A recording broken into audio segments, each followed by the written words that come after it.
So this is normally our moment in the week for a wild exchange, which is weekly insight, listening, and dialogue about a variety of topics. And today we're really glad that we have Jeff McKay and Adrienne Hammond here to share with us the updated Sexual Misconduct Policy.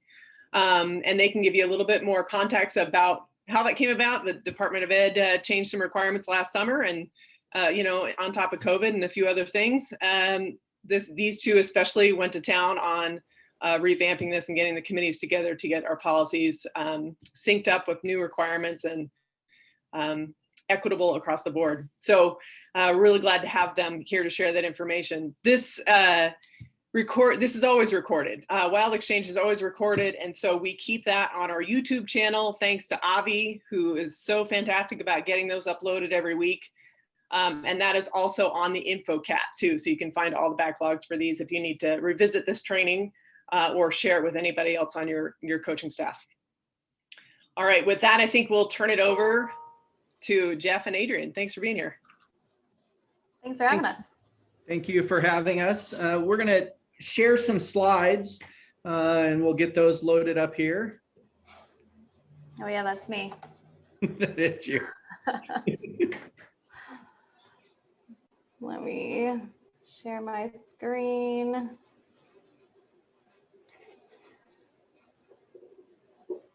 Oh.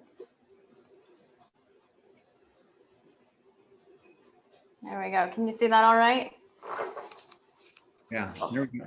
Well, again, welcome. My name is Jeff McKay. For those that do not know me, I serve as the Dean of Students and also one of our Deputy Title IX coordinators.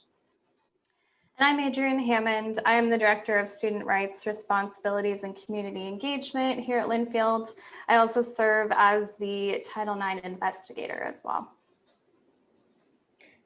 And we have been going about throughout campus, giving this presentation to student groups, student leaders, to various academic colleges and schools on campus. And so we want to have this opportunity to present this to athletics. You play such an important role in working with our students, supporting our students, and our students are very involved in our athletic program, that we felt this was an important group to get in front and talk to you about sort of our reporting options in Title IX guidance as we move forward. Want to preface this with, this is a difficult topic for many who have been impacted by this, and that will involve some on this Zoom call. We want to make sure you're taking care of yourself. So do what you need to take care of yourself. Again, this is recorded. If you need to zoom out of this Zoom meeting, please do. We want to make sure you're doing what you can to take care of yourself. Utilize the wonderful resources we have on campus in our Student Health, Wellness, and Counseling Center, other resources that we have within the community to support yourself as always. But this is important information we want to get out. But again, if you need to take care of yourself, that needs to be the most important thing that you're doing today. Also, feel free to ask questions as we go. We're going to leave time at the end for you all to ask questions as well, but feel free to ask questions as we kind of go along. Jeff, I don't know if you'll be able to kind of monitor the chat, or maybe Jane, you can help us out. But yes, feel free to ask questions. So I'll kind of start us off by talking a little bit about the Title IX team, who makes up the team, and kind of what the different roles are. So first, our Title IX coordinator on campus is Susan Hopp, and we'll kind of talk about what her job is as the Title IX coordinator, but she sort of oversees the team and coordinates the team together. We also have deputies, Title IX deputies, that are placed sort of strategically across campus in different various areas. We have Indy Larson, Marianne Rodriguez, Jane Samuels, and then Jeff McKay are our Title IX deputies. And then I serve as the Title IX investigator, as I mentioned previously. My role is to investigate student-on-student conduct. Anytime that we have conduct that involves either faculty and staff on student or faculty staff to faculty staff, those go through human resources. And so Jane mentioned some new guidance from the U.S. Department of Education, and we want to talk a little bit about how we got here. There's been guidance all along on how to respond to Title IX. Those came in the form of what is referred to as Dear Colleague letters. Through the Obama administration, there was a series of Dear Colleague letters which gave guidance on how to respond to Title IX issues. And Title IX deals with access to education and how students access that education. Over the past 2 years, the Department of Education has been working to solidify some of that guidance into law. And so about late May, some laws came out that gave clear guidance and really were, because they were laws, they were no longer guidance, things that were recommended. They were things that had to be into place. And so that put into place, again, as Jane said, in the middle of a pandemic, in the middle of responding to COVID, figuring out how we were going to operate, how we were going to open the campus, we had to rewrite many of our policies and procedures to follow these new laws. And so we developed a Title IX task force that was made up of students, faculty, and staff. Jane participated in that. We had 3 students that were wonderful. One of those is a current student athlete, and they participated and gave us a lot of really good feedback in that process. And we also reached out to an outside consultant called Title IX Educators. And Jackie Stanmeyer, they're involved in doing work. They're out of the Portland area, but have been doing work within Oregon and now nationwide around issues on Title IX, sexual misconduct, relationship violence for many years. And they've served as an invaluable tool in guiding us through this process. And to be honest, we're still working through these. We put into place our policies, and now we're really working on the educational aspects, the response protocol, the best practices that we can make sure that are in place to help support our students as we move forward. The most recent thing that we're working on right now is updating our Title IX, our sexual misconduct and relationship violence website. So the committee is currently working on looking at a protocol, making some comments on that website that they put together for us, and that will probably be one of the last things that we have done. We'll have that together, and that's been very valuable in guiding us as we've moved forward. So I'm going to talk a little bit first just about sort of the process overview, and I think Jane had sent out a link to a shared folder that has some materials in it that are some handouts that will be valuable for you all to have at your discretion. But then also, if you want to follow along and kind of what we're talking about, you can do that as well. So before we jump into what the process looks like formally, I think it's important to note that there are some terms and definitions we're going to be talking about in this process.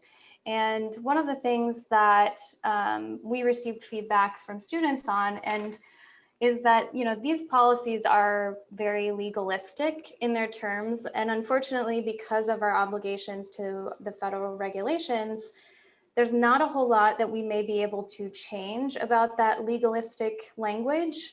But what we can do is create a space where we can define what some of these terms in the policy mean. And so we've actually created a terms and definitions section in the policy itself at the beginning that probably has between 20 and 30 different definitions listed, that is meant to help create a more accessible experience for students who are reading through this policy or trying to get information. And so what I did is I just kind of pulled out a few of the main ones that we're going to talk about today when we're talking about the actual process itself. So I'm just going to kind of briefly go over these couple definitions for you all. So first we have disclosure. So this is when someone is sharing information related to an incident of sexual harassment to any staff, faculty, student, volunteer, or other person that is associated with the university. And this is without the intent to trigger a university's response. This is without the intent to trigger an investigation or for the institution to do anything. This is what we're calling a disclosure of information. On the other side of that, we have a formal report.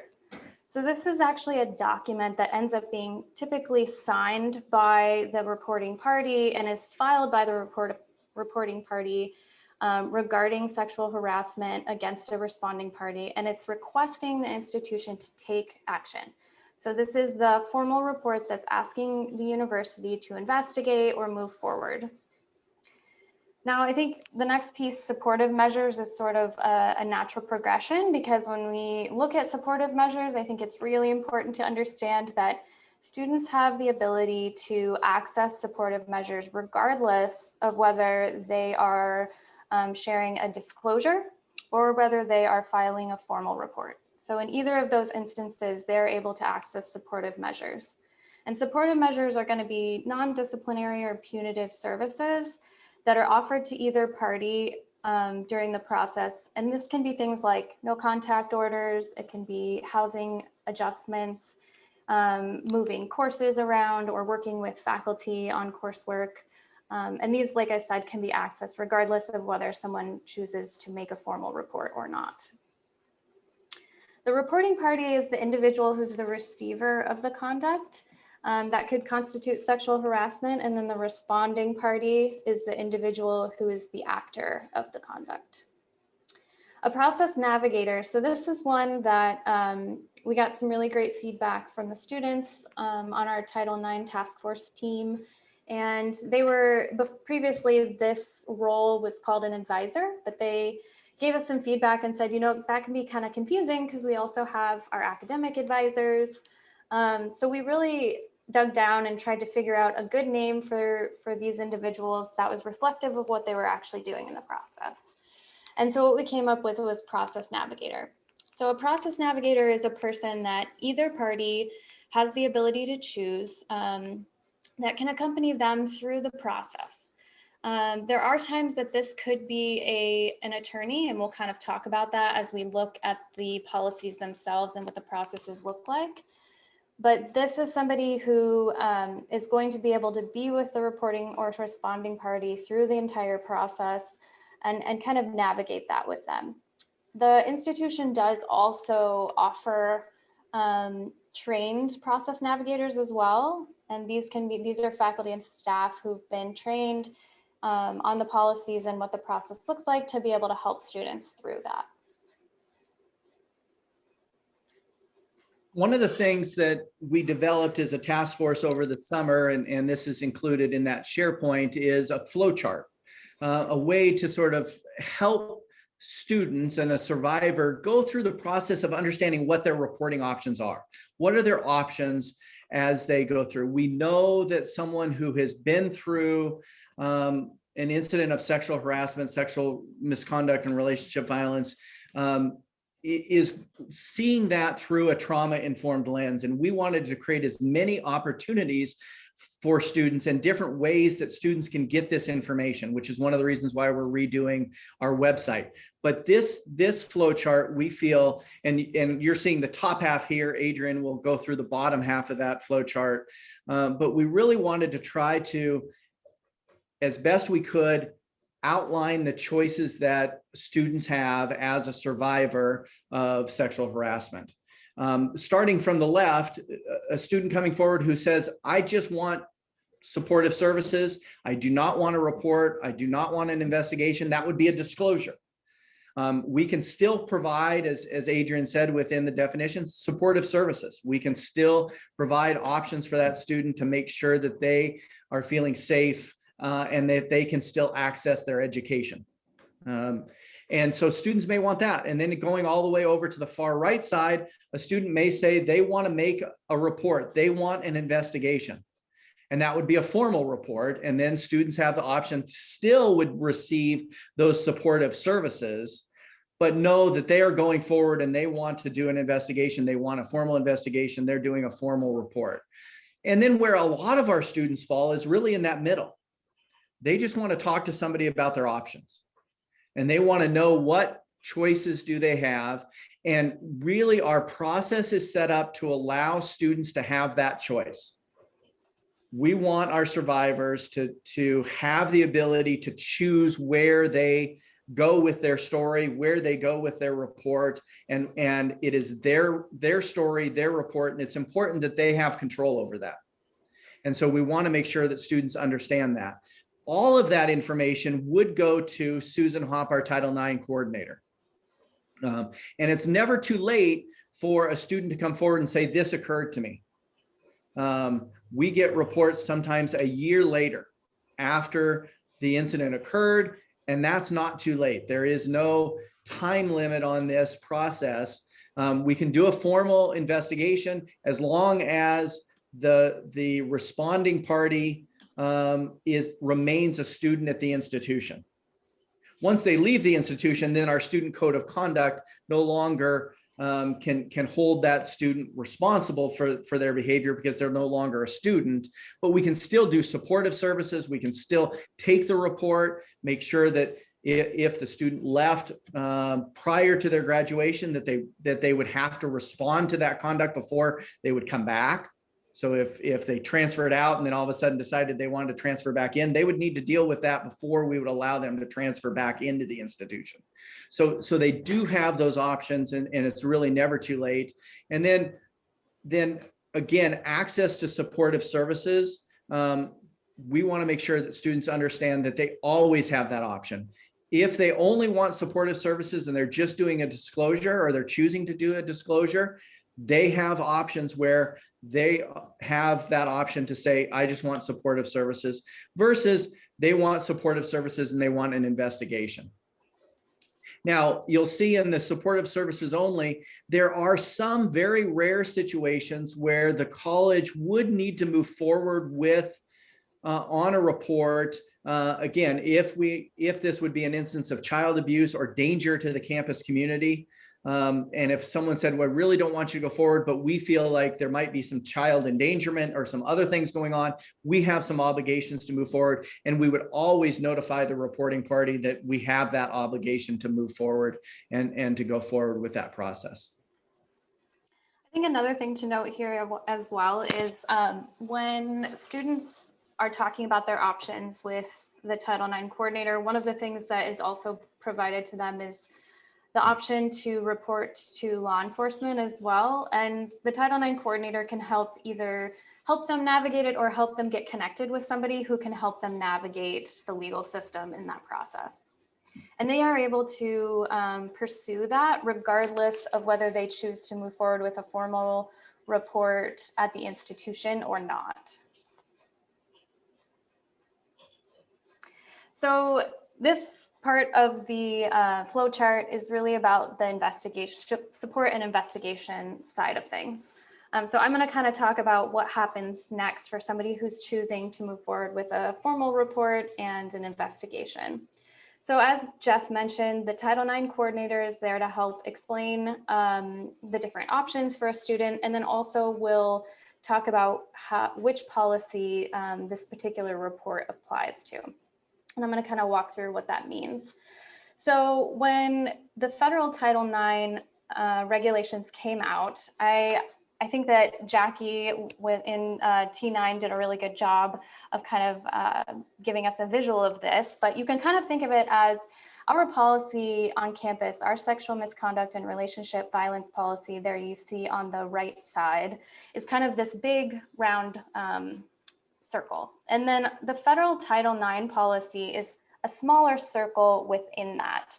So really we have this big umbrella that our policy covers in terms of sexual misconduct and relationship violence on our campus, because we have a higher expectation for the conduct that our students must adhere to.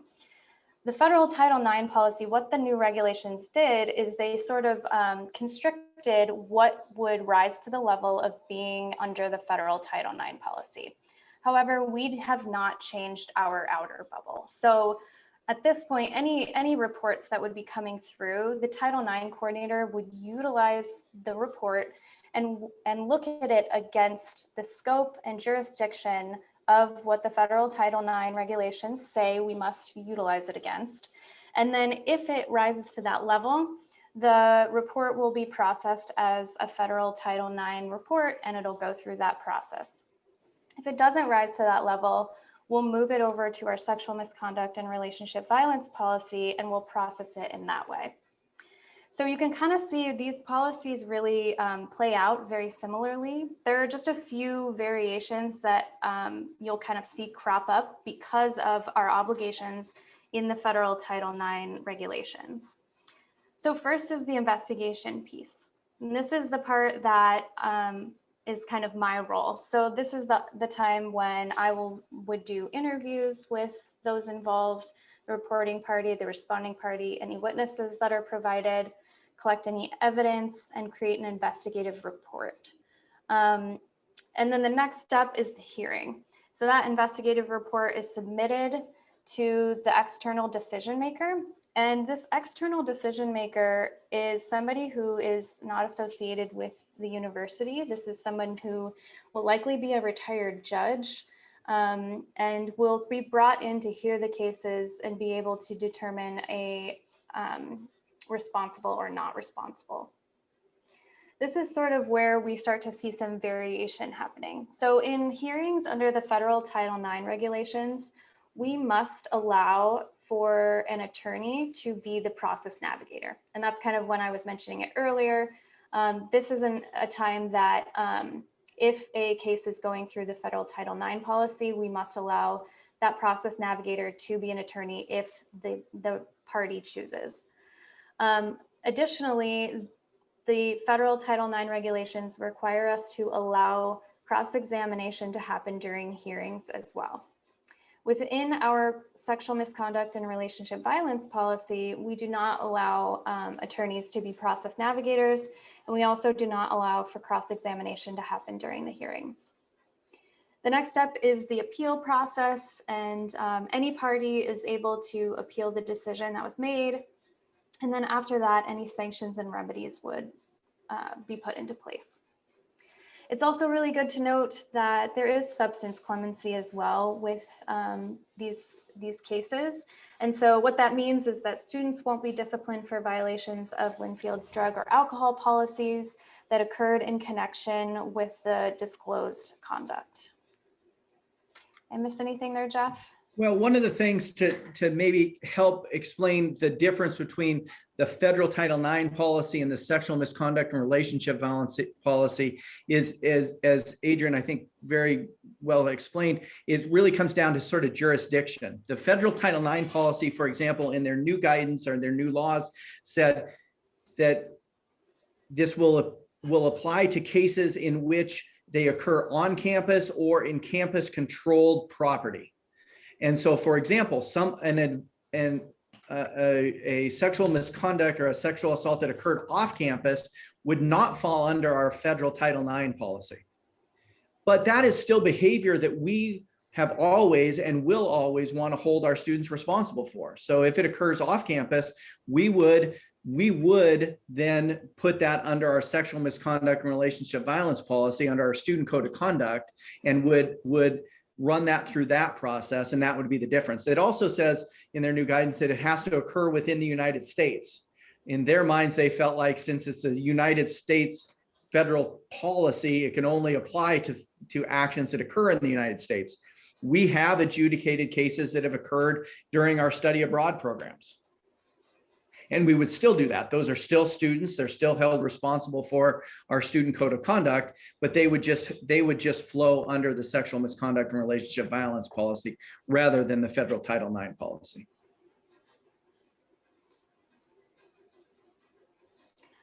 So next we're going to talk a little bit about how we as community members can support survivors who are going through this process and how we can provide resources for them when they come to us with a disclosure. So first, this is really generally just for everyone, whether you are a student or whether you are a coach or whether you're a faculty member or staff. Really, we want to be responding with care. So first is to believe them. So listen openly, do not place blame or pressure them to talk about things. Let them set the pace and decide what to share, what not to share, and really focus on what it is that they need right now. Ask them about safety, ask them if they feel safe, and if not, ask how you can support them in getting to a place where they will feel safe. Share any resources you may know. We recognize that, you know, this is a lot of information that you're getting right now. You don't have to be an expert, but being able to share resources if they would like them can be really helpful in that time. And that's why having access to those that shared folder, those documents there can be really helpful when you may talk with somebody who's disclosing to you. Thank them for their strength and their vulnerability in sharing with you. And then make sure you take time for yourself to be able to regroup, breathe, evaluate your own needs. These conversations can be really challenging and can be really triggering for people. So it's important to also take time for yourself. So one of the things I want to talk about now is really to our employees, what we call our responsible employees, or in the past we've called our mandatory reporters. All employees at Linfield College, with the exception of our Student Health, Wellness, and Counseling Center staff and our chaplain and rabbi, are what we call responsible employees. And so that applies to all coaching staff, all athletic training staff, that are employees that become aware of potential harassment of others that may be in violation of either our Title IX or sexual misconduct relationship. They must report that conduct to the Title IX office. That is something that is required under our policies and procedures. And we do this to make sure that students who come and move forward are given the right resources and tools to make sure that they know what their options are moving forward.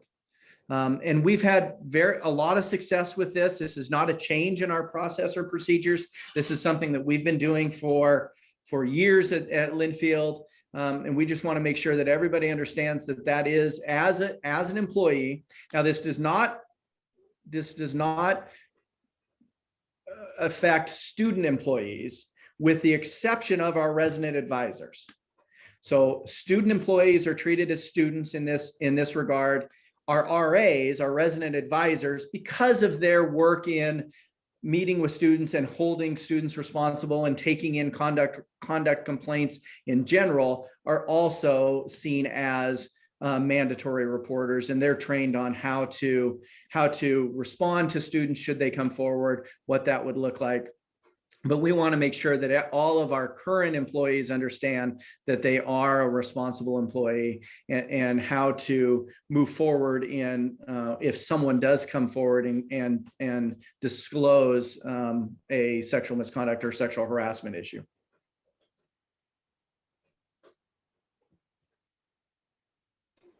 I think it's also important to note that by reporting up, so reporting to the Title IX coordinator, what that triggers is just a reach out from the Title IX coordinator that basically talks about all of the reporting options that we just went over. So it does not force somebody into having to do a formal report. Really, the only reason that we are asking for that responsible employee piece is to ensure that the person who has all the information about what a student's options are is able to reach out and say, here are all of the options. The student does not have to reply. They can completely ignore the Title IX coordinator. It's absolutely up to them. But letting the Title IX coordinator know is our way of being able to ensure that they have all of the information to make an informed decision that's going to be best for them about how they want to proceed. And one of the things, when a student comes to you and you believe that they may be beginning to disclose something that might rise to the level of either a student conduct issue or a sexual harassment issue, if they come to you, as students have come to me and said, I need to share something with you, but you cannot tell anybody else.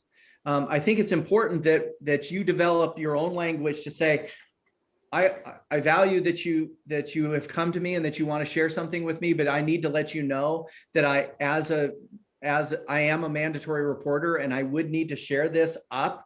I won't share this out. I won't talk about this to other folks that don't need to know. But if it's a matter of sexual misconduct, I will be required to share this with the Title IX office. You will still have options with the Title IX office on what you want to do with that information, but I wanted to share that with you up front. And I think it's important, one, and we're sharing this with students, that students know that our employees are responsible employees and mandatory reporters, and also that we give that student that heads up, and so they understand that there are certain things that if they disclose something to us, we just cannot keep confidential.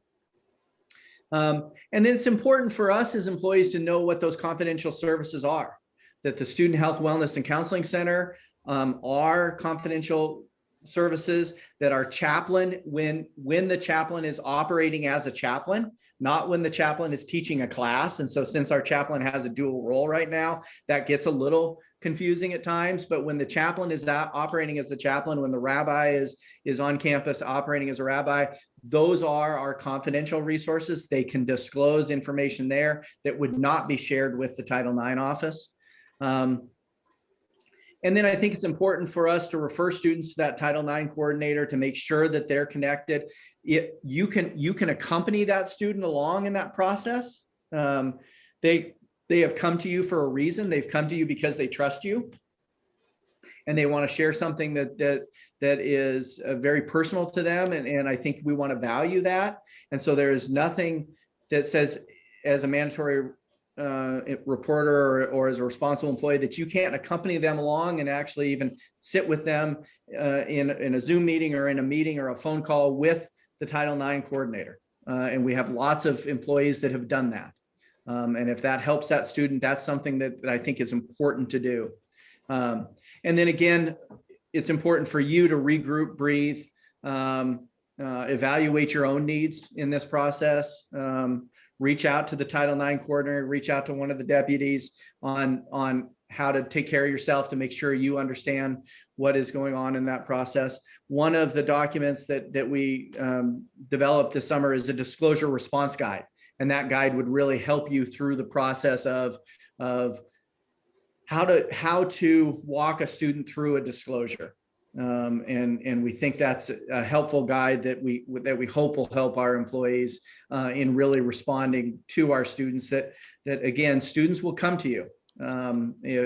If you haven't had that happen already at your time at Linfield, it will happen. That we have developed the type of community where I think we have very caring faculty and staff at this institution, and I think our students feel a trust in and make those connections with a certain faculty or staff member, and they will reach out for assistance outside of the area of the particular class that they're taking or a coaching role that you may be in, because they're going to bring up those issues.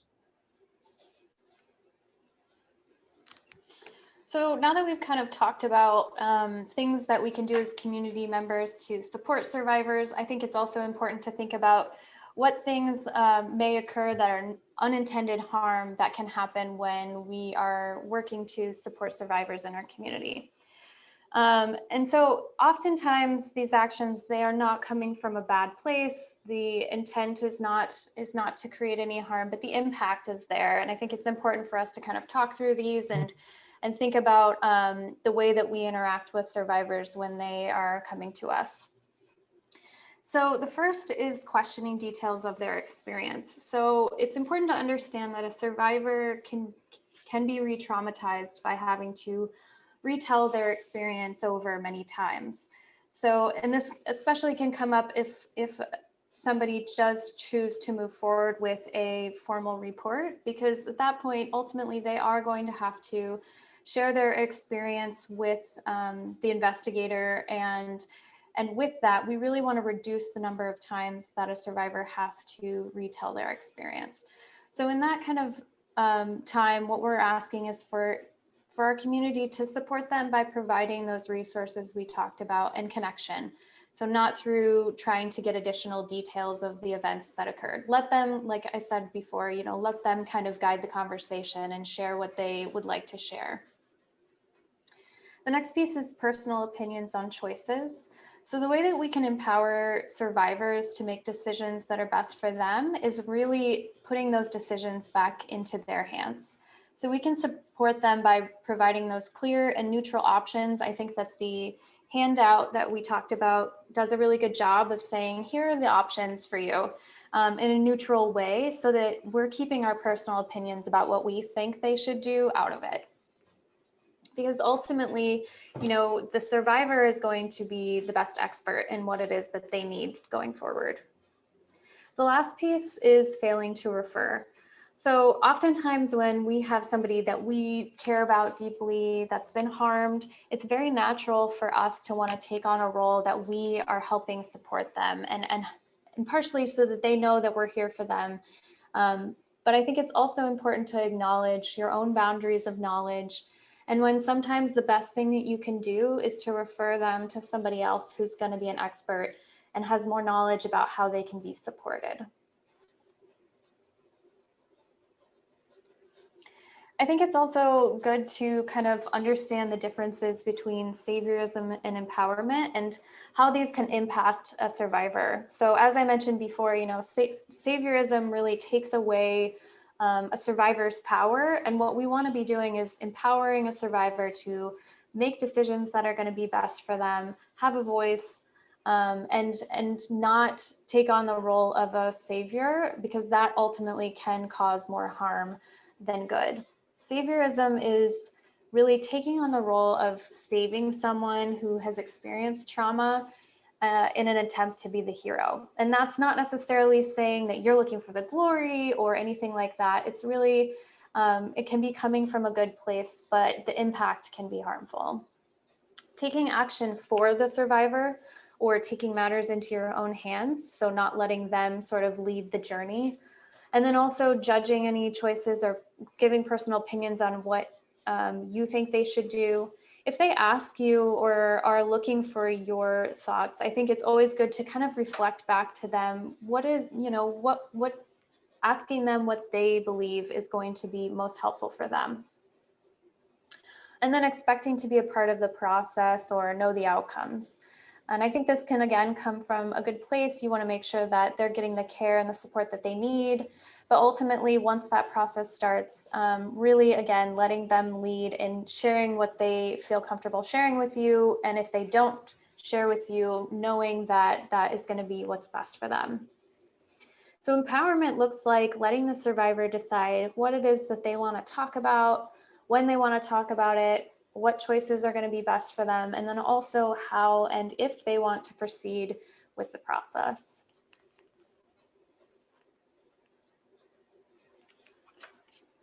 So some things to remember and some takeaways from the presentation, and we want to open this up to questions. We want your questions. If there are things that you need more clarifying on, please ask.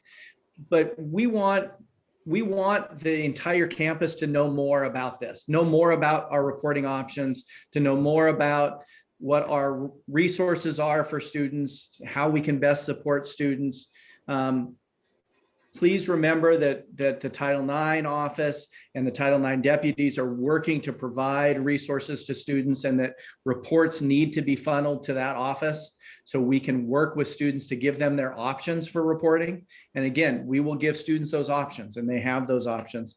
Understand our confidential resources and how they work within the confidential resources as they go forward. We want to make sure that all of our students have the right to attend and work at Linfield free of sexual harassment and violence. And that's our goal, is to get to that no more, the NO more, that we just don't want sexual relationship and misconduct to occur on our campus. We've got to get to the KNOW more, and we all need to know more about these things to try to create that environment and that culture on campus. So the last piece is really just closing out, asking for you all to share any questions you have. Also, please know that we have created this knowmore@linfield.edu email address. This address goes to Jeff, myself, and Susan, I believe. Mm-hmm. This is an opportunity and a space for people to be able to ask questions, get more information, voice concerns, those kinds of things. And so we wanted to create a space that people could access somewhere where they can get that information. Again, as Jeff mentioned, we are working on a website. We're working with our outside consultant on developing a website that's going to be hopefully going up here soon. That will also have more information about this knowmore@linfield.edu email address. And it will also have the resources that were shared with this presentation, the handouts, those kinds of things will also be available on the website once it is up.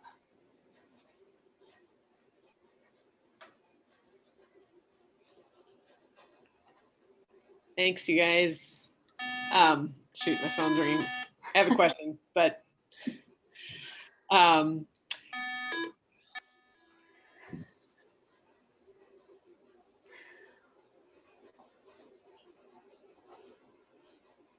okay, my question is this. So you guys mentioned that we're all responsible reporters if we are employees, and that the only ones that are confidential are the campus chaplain and student health and wellness. Can you talk a little bit about athletic treatment and what is the requirement with athletic? Is it a HIPAA thing? Why would athletic treatment or athletic trainers be responsible for reporting, or would it be confidential and at the staff level and the student level? And Greg or Dwayne or someone who's here, we've had these conversations, and as I was saying that, I was thinking about where do our athletic trainers fall in that, and that may be something that we're going to have a conversation with Susan Hopp and Patty Hadlin and Dwayne and Greg and others to parse that out. I thought we had settled that given their role, HIPAA is one thing, but sexual misconduct oversees that, and therefore they would have to report up because it wasn't in relation to the students' athletic participation. But again, I think we probably need to re-clarify that unless somebody has different guidance that they've gotten more recently. Anyone? Dwayne? Greg, wasn't you guys on the hot seat? No, I think that's what we've been, the policy we've been following, and I haven't heard anything new that has come down from that. And it might be interesting to have, I'm sure you have associations that you could check with other institutions. Again, we want to follow best practices. If the best practices are that athletic trainers on other campuses are not disclosing those, I would want to make sure that we're, again, even bring Gary into that to make sure that we're just doing sort of what is best practices throughout that profession moving forward. But I think right now we still see those athletic trainers as responsible employees, putting that information out and making sure that they would report up. Yeah, I think in conversations with other athletic trainers it's pretty much the same across the board. I haven't heard of any variances of that. Okay.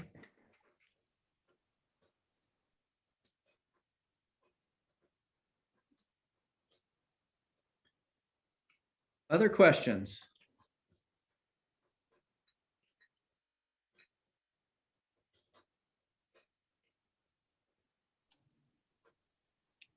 I wanted to bring up another point. As you guys mentioned, how trusted coaches are and athletic staff and professors are on this campus, and how if somebody has not come and disclosed to you, it will happen at some point in your time here.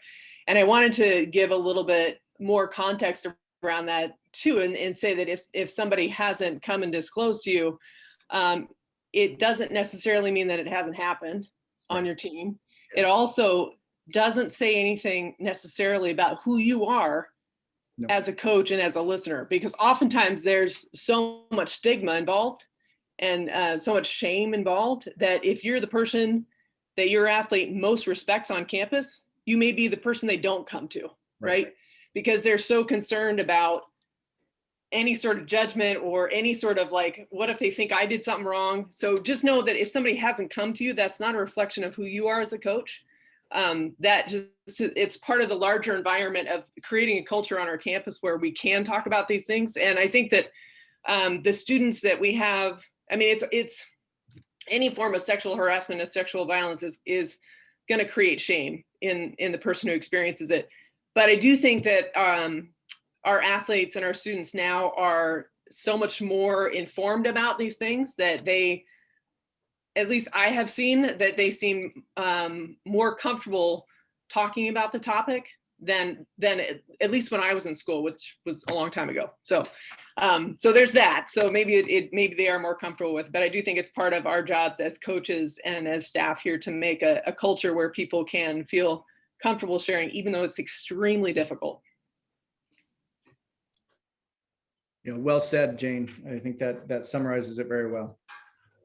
Jeff, Adrian, I got a question in regards to after the reporting in support of the students. I know there's counseling, but I've been approached from students after the fact of the reporting and just sharing what support they need. But are there other resources for our students as far as support after they've given the report? Sure. We have a good working relationship with Henderson House, which would be for our female students. And we've connected many students to Henderson House. They have a series of meetings for survivors that some of our students have chosen to participate in that process. For a student that chooses to explore a police report, we've connected students to the Yamhill County Victims Assistance Advocate. Deborah Bridges oversees that, the Yamhill County Victims Assistance. She's been involved in our sexual misconduct team for decades and has been really a strong advocate for students at Linfield and supporting them through the criminal process, should they choose to go on through a criminal process as well as the student code of conduct process. And so there are those resources there. Again, I think both on-campus and off-campus counseling options are something that our students have and can always take advantage of through that process. And again, our working relationship with Henderson House, I think for our female identified students is really a good working relationship. And there are again meeting groups for survivors that have been I think very helpful for some of our students that have taken advantage of that. Yeah, I think also, Doug, I'm glad you brought that up, because I do feel like one of the things maybe that isn't clear also is that supportive measures can also extend like past, let's say somebody chooses to go forward with a formal report, an investigation happens and that kind of thing. So things like no contact orders, they will extend past the, like, let's say resolution of whatever the outcome is of the case. And typically what that looks like is there's like an ongoing check-in with that student in terms of, having a meeting prior to the start of each term to talk about, okay, what are your classes? Like usually, especially with no contact orders, that gets visited almost at the beginning of every term, depending on sort of what the status of each student is.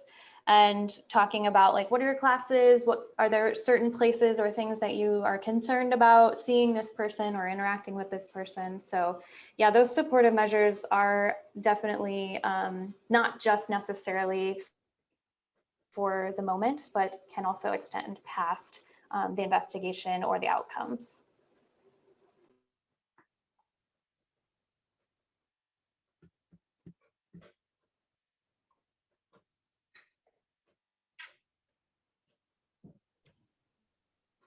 Other questions? A bunch of students on the call. Any student questions?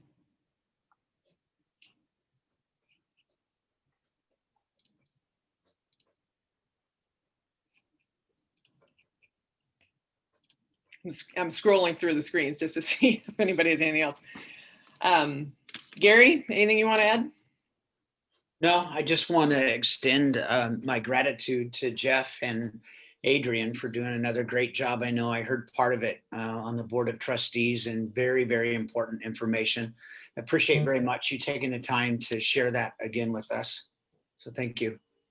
And I want to make sure I thank the entire Title IX team that we worked all summer long. We really, typically when these things are rolled out, they give us a year to put this together. I mean, that's typically the way things work with new policy rollouts for the Department of Education. And when we got this, we were expecting it last fall. And when we got it in late May, we had over a summer to put it together, and Jane and the 3 students were terrific. I mean, many of the students were giving up their summer. We had faculty members that weren't on contract that were giving up portions of their summer to do this good work and this important work. And so it really did take a full committee of folks to put this all together. And it was important work that needed a variety of aspects on it. We could have put this together, but then we weren't listening to what the students were saying in some of our definitions, and the input that they gave really did change the way we were formulating some of our policies and some of our definitions. And that was important information to hear, because this is for the students. This is a policy that really is governing their behavior and responding to incidents that are impacting our students, and we needed their input. So I want to make sure I thank them too. They did a great job.